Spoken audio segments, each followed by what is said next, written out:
Okay સાંભળો, હવે Gopal ઇટેલરને phone કરીને પૂછવું છે કે આપ પૂછો, રાજીનામું આપવા આવવાના છે? આપ પૂછો, હું ગમે તમે ત્યાં પૂછો છો કે આવીશ. હું ના તમે પૂછો, ફોન લગાવું? લગાડો, પૂછો, હું આવીશ, ગમે ત્યાં આવીશ, 5 કલાકમાં આવીશ. તમે ક્યાં સુધી છો અહીંયા? હું અહીંયા ના હું તો આવી જઈશ ગમે ત્યાંથી, બહાર નો છે. પૂછો ને, પૂછી લેવી. પૂછો કઈ આવે પૂછો, હું આવીશ.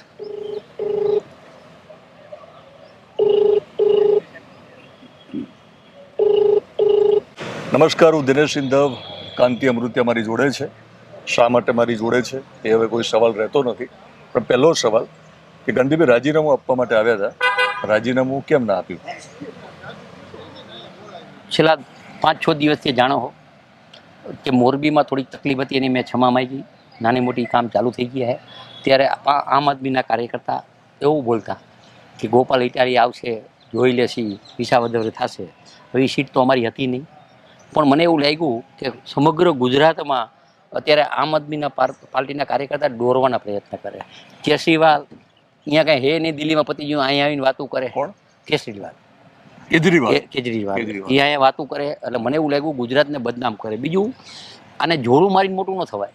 પ્રદીપસિંહને અહીંયા જોડું માર્યું હતું, એથી મોટું ન થાય. પછી માનો કે બધી બદનામ કરવા, હીરામાને બદનામ કરવા, નરેન્દ્રભાઈને બદનામ કરવા, સંતોને બદનામ કરવા, કથાકારને બદનામ કરવા, અમિતભાઈને બદનામ કરવા, અહીંના અમારા પાર્ટીના પ્રમુખને બધાને બદનામ કરવા, અને બદનામ કરી અને પાટીદારના નામે જે વાત કરવી, પાટીદાર હું છું, એ પાટીદાર, હું પાટીદાર. જીતો હોય તો વિકાસના કામ કરે અને ખોટા ગરદા ઉભીને ઇન્ટરવ્યુ આપે કે હવે મોરો કાંતિભાઈ આવી જાય અને પાટીલ સાહેબને પૂછીને આવે. હું પૂછીને નથી આવ્યો.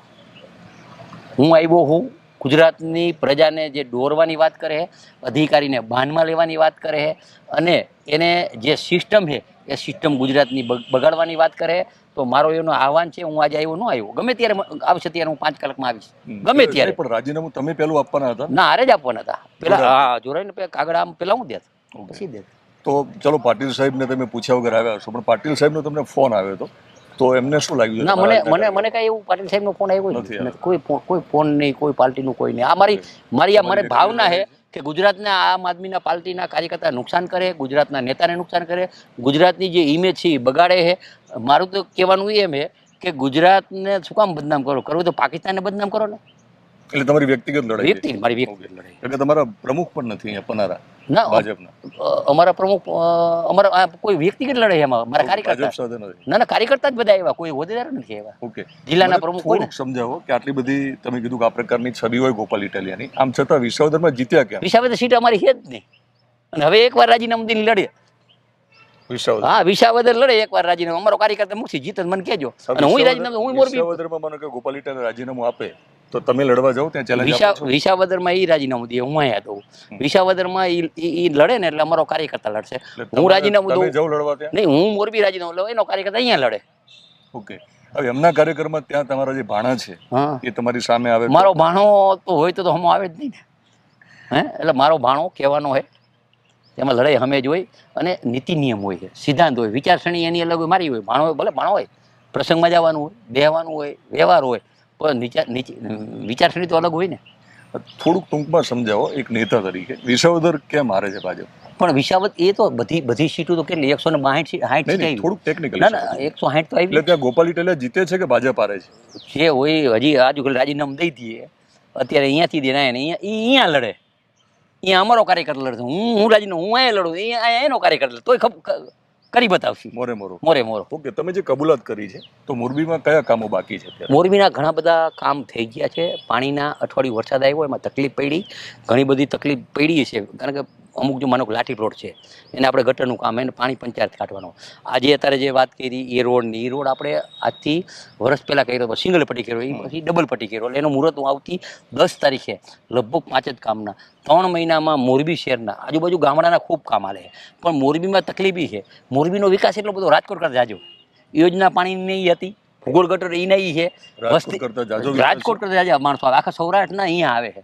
કારણ કે રાજકોટમાં કોઈ પણ માણસને કામ કરવું હોય તો એને 15,000 થી 18,000 મળે, અને 30,000 મળે, 40,000 મળે. એટલે વસ્તી વધારે આવે, થોડું તકલીફ પડીએ. દરરોજ 15,000 ટ્રક આવે, 3,000 ફેક્ટરી છે, 5 લાખ બહારના માણસો છે. યોજના એકદમ તો મોટી ન થઈ જાય. અત્યારે મને હમણાં હું ચૂંટણા પછી ઈ યોજના એક પાણીની તરાવ મંજૂર કરી, એક રવા પર પાણીનો સમ મોટો મંજૂર કર્યો. એટલે પ્રોસિજર કરતા વાર લાગે ને. વસ્તી એકદમ રોજી રોટી મળવા માંડી એટલે બહુ આવવા માંડ્યા ને એમાં થોડી તકલીફ પડી. મોરબીની સરકારી શાળામાં શિક્ષકોની જગ્યા ખાલી છે. મોરબીની સરકારી સ્કૂલમાં જેટલી શિક્ષક ખાલી હોય ને એને મેં આહવાન કરી દીધો મોરબી મારી 65ના કે તમે રાખી લ્યો, હમણાં ભરતી કરશે ત્યાં સુધીમાં હું 50% પગાર દઈશ, 50% ગામ દઈશ. સરકાર તમારું છે તો જરા મંત્રીને રજૂઆત મોરે મોરો ત્યાં કરવાની મને લાગે છે. ના અહીંયા ભરતી કરવાના છે. હું તમને વાત કરું, અત્યાર સુધીમાં જે મોરબી માળિયાના શિક્ષકો ભરતીની કાર્યની વાર લાગતી હોય ને તો એને શિક્ષક ગામ ભરી દે ને પૈસા હું આપું 50% ને 50% ગામ આપે. ઓકે સાંભળો, હવે ગોપાલ ઇટેલરને ફોન કરીને પૂછવું છે કે આપ પૂછો, હું ગમે ત્યાં આવીશ. ના તમે પૂછો, ફોન લગાડો, પૂછો, હું આવીશ, ગમે ત્યાં આવીશ. નહીં આવે ને વાત કરશો? ના હું વાત નહીં કરું. આપણે તમે વાત કરો, હું આવીશ 1 કલાકમાં આવીશ, 5 કલાકમાં આવીશ. તમે ક્યાં સુધી છો અહીંયા? હું અહીંયા ના હું તો આવી જઈશ ગમે ત્યાંથી, બહાર નો હોય. પૂછો ને, પૂછી લેવી. પૂછો કઈ આવે પૂછો, હું આવીશ.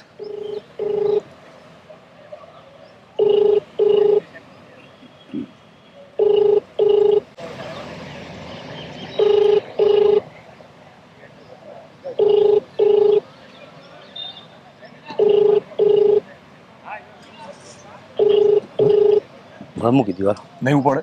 હવે જે હવે મૂકી દો, હવે વાત કરો. કંદીભાઈ, અંતિમ સવાલ. ઓકે, મોરબીના વિકાસ માટે શું પ્લાનિંગ છે? મોરબીના વિકાસ અત્યારે ઉદ્યોગના રોડ આલે છે, મેડિકલ કોલેજ આલે છે, પાણીની જે 2 યોજના મંજૂર થઈ ગઈ છે. મોરબીના વિકાસ લગભગ 3 મહિનામાં આશરે 250 કરોડના કામ મોરબી શહેરના ચાલુ કરીશ, એની ખાતરી આપું. અને 10 તારીખે હું લિસ્ટ આપીશ પ્રજાને કે આટલા આ કામ ચાલુ થઈ જશે 3 મહિનામાં. એક હળવો સવાલ કરું, બહુ ગંભીર સવાલ ઉભા છે. તમારા હિન્દી ઇન્ટરવ્યુનો વિડીયો અત્યારે વાયરલ થયા છે, ખબર છે? મેં હિન્દી બોલ્યો નથી કહું.